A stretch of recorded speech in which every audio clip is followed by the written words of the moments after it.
Assalamualaikum warahmatullahi wabarakatuh. Kita lanjutkan pembahasan masih seputar induksi elektromagnetik. Ya, kita lanjutkan setelah kemarin kita membahas mengenai hukum Faraday. Ya, saya review kembali. Induksi elektromagnetik adalah fenomena kita ingin menghasilkan listrik dari adanya perubahan medan magnet. Ya, kemarin kita sudah membahas mengenai flux. Flux adalah banyaknya garis-garis magnet yang menembus permukaan suatu bidang, ya. Dituliskan B dikali dengan luas. Kemudian sudah dibahas mengenai eksperimen Faraday, bahwasanya perubahan flux menghasilkan GGL induksi yang ditulis dengan persamaan GGL induksi sama dengan minus N delta flux per delta T. Berikut kita lihat kajian Faraday lagi, menghasilkan GGL induksi akibat adanya perubahan luas penampang yang dilalui konduktor di dalam medan magnet. Ya.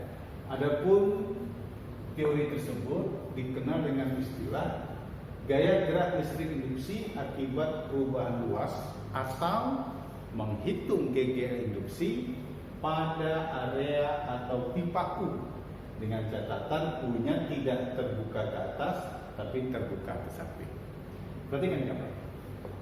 Jika di dalam area atau daerah ada sebuah penghantar listrik, kita gerak-gerakkan di dalam medan listrik tersebut. Coba bayangkan, kalau semula konduktornya di sini, posisinya ini, daerah yang disapunya adalah yang ini.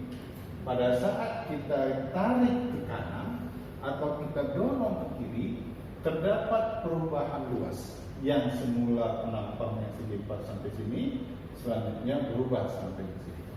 Akibat perubahan luas daerah yang disapu konduktor akan dihasilkan perubahan medan magnet, dan perubahan medan magnet menghasilkan GGL induksi.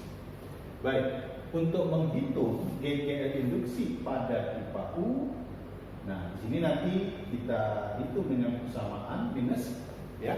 Minus nanti hanya menyatakan hukum Lenz, ya. Nanti kita akan bahas khusus medan magnet dikali kecepatan, medan magnet dikali panjang konduktor dikali kecepatan. Kemudian dikali dengan sin alfa, di mana alfa adalah sudut kecepatan dengan medan magnet. Nah, kalau kita bayangkan gambar, ya, medan magnet ke dalam, kecepatannya ke kanan atau ke kiri, berarti sudutnya 90, ya. Dalam hal ini, kalau nanti medan magnet itu tegak lurus, ya, B tegak lurus V atau tegak lurus I, GGL induksinya nanti bisa kita tulis dengan persamaan B dikali L dikali kecepatan. Kalau kita masukkan alfanya 90, sinus 90 bernilai 1, maka kalau tegak lurus GGL induksinya kita bisa hitung dengan persamaan B dikali L dikali dengan V. Nah, kemudian bagaimana menentukan arah arus yang dihasilkan? Ya, setelah kita menghitung GGL, kita mau mencari kemana arah arus. Arah arus induksi yang dihasilkan kita menggunakan kaidah tangan kanan. Ya, jadi kalau kita bayangkan, anggaplah ini tangan kanan kita. Ya, katakan itu ibu jari, jari telunjuk, jari tengah, jari manis dan kelingking, yang lebih kurang seperti ini, ya. Nah, ibu jari nanti menyatakan arah kecepatan, sementara 4 jari yang lain ini menyatakan arah medan magnet, dan telapak tangan ini menyatakan arah arus induksi. Ya, jadi ibu jari kecepatan, 4 jari yang lain arah medan magnet, perut telapak tangan menyatakan arah arus. Jadi kalau kita terapkan kaidah tangan kanan ini ke konduktor di pipa U kita akan peroleh. Coba bayangkan, medan magnetnya silang, silang artinya masuk, kemudian kecepatannya ke kanan, ibu jari arahnya ke kanan. Nah, perut telapak tangan arahnya ke atas.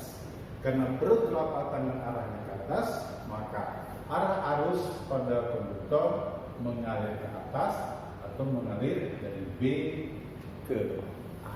Nah, inilah penerapan GGL induksi hukum Faraday akibat terjadi karena perubahan luas. Ya, pertama perubahan flux bisa menghasilkan GGL, kedua perubahan luas pun bisa menghasilkan GGL. Diterapkan pada pipa U, rumusnya adalah minus B medan magnet dikali L panjang konduktor dikali V kecepatan konduktor bergerak.